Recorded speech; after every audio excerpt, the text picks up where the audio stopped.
This is Real News Media TV, coverage you can trust. Please like, share, subscribe, and hit the notification bell. Select all for daily news updates. Mighty Diamond's lead singer among two killed in drive-by shooting. Reggae musician Tabby Diamond of the legendary trio Mighty Diamonds is among two people shot dead on McKinley Crescent in the St. Andrew South Police Division. 3 other people were shot in the drive-by attack. The musician, whose real name is Donald Orlando Shaw, 67, was among a group seated on the roadway when they came under attack about 9:45 p.m. They were rushed to the hospital by residents, where Shaw and another man were pronounced dead and the 3 other people admitted with gunshot wounds. The police are investigating. Attorney for alleged gangster cop demands a client's release. An attorney representing one of the police officers linked to the Clarendon-based Ranko gang on Tuesday argued for his client's release from custody. Attorney at law Vincent Leslie argued in the Kingston and the St. Andrew Parish Court that he is aware of another implicated officer who he claimed has connection to a senior officer who was released following his arrest, but his client remains in custody because he has no connections. Seemingly understanding Leslie's position when he asked if it's fair that his client is still in custody when another accused has been released, Senior Parish Judge Lauren Cole Montague said it is a reasonable question. Additionally, it was revealed in court that Leslie's client was unable to participate in an identification parade on March 28 because the officer responsible for the case was in another court hearing, while the police officer present in court stated that he is unsure when the identification parade will be completed. Cole Montague ordered all parties to return to court on Thursday, March 31.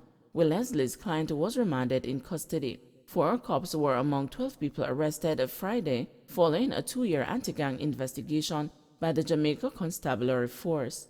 3 other cops implicated in the matter, including alleged gang leader Constable Tafari Silvero, were previously in police custody, while another has fled the island.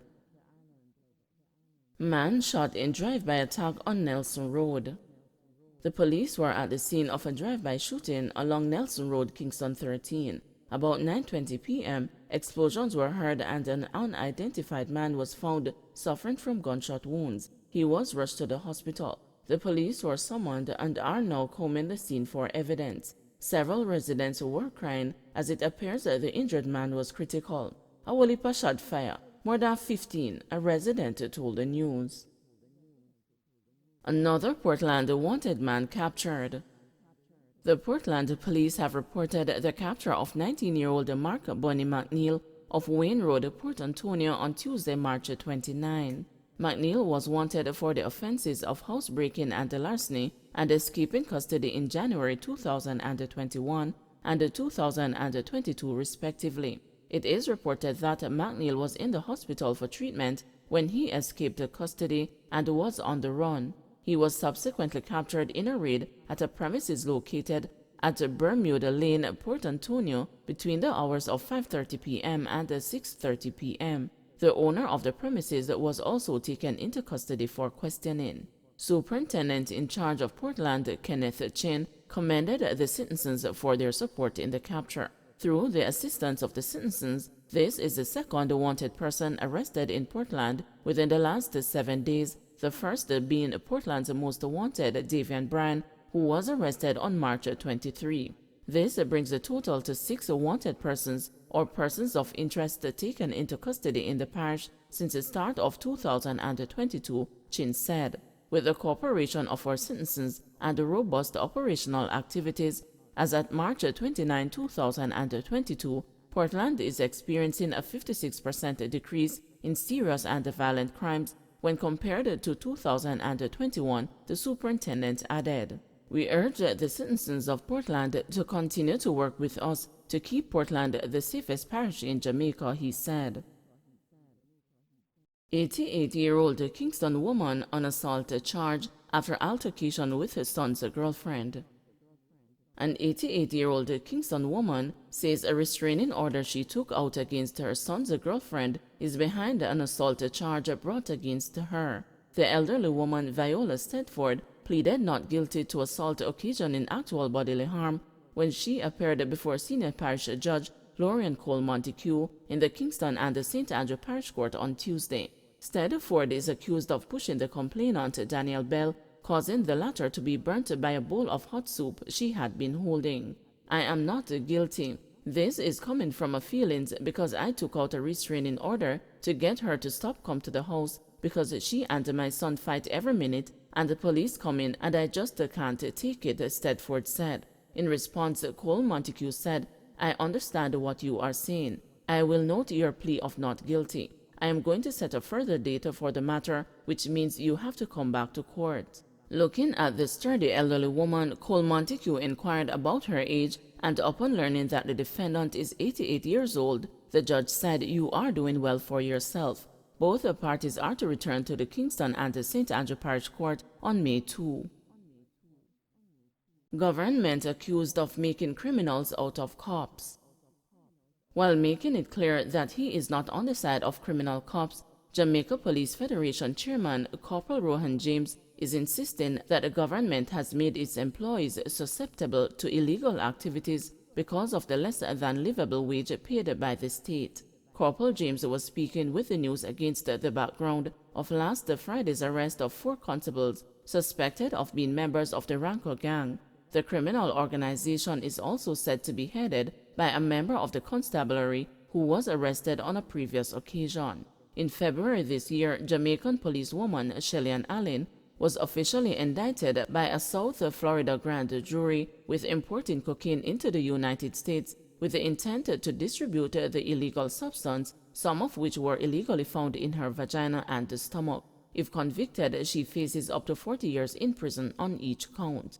Allen was suspended from the Jamaica Constabulary Force following her arrest earlier in Florida in connection to lottery scamming and drug trafficking offenses. On Tuesday, Corporal James, in shying away from directly pronouncing on those matters, said, "Once the investigations uncover any unprofessional or criminal conduct, then the system works for itself. I don't try to interfere, but you hear me out there saying that I believe it's an injustice when the government, our employer, seeks to tie the hands of us members of the constabulary force from performing at optimal levels because we know that with the resources and with the remuneration coupled with the technology, we will be able to serve the public and the populace at large without compromise." Added James, "In every organization, you will have persons who will breach and who will indulge in conduct bordering on criminality. However, with leadership and supervision and proactiveness, then we can at least bring those to book." Asked if he was making a case for people who are not compensated sufficiently to become criminals, James said, "I am not saying that, and I would never say that. All I'm saying is that it is incumbent that the government prioritizes the health and well-being of the members who are at the forefront. Naturally, if that is done, it takes care of 95% of the task at hand. If you take care of the staff will take care of the business and the client in turn."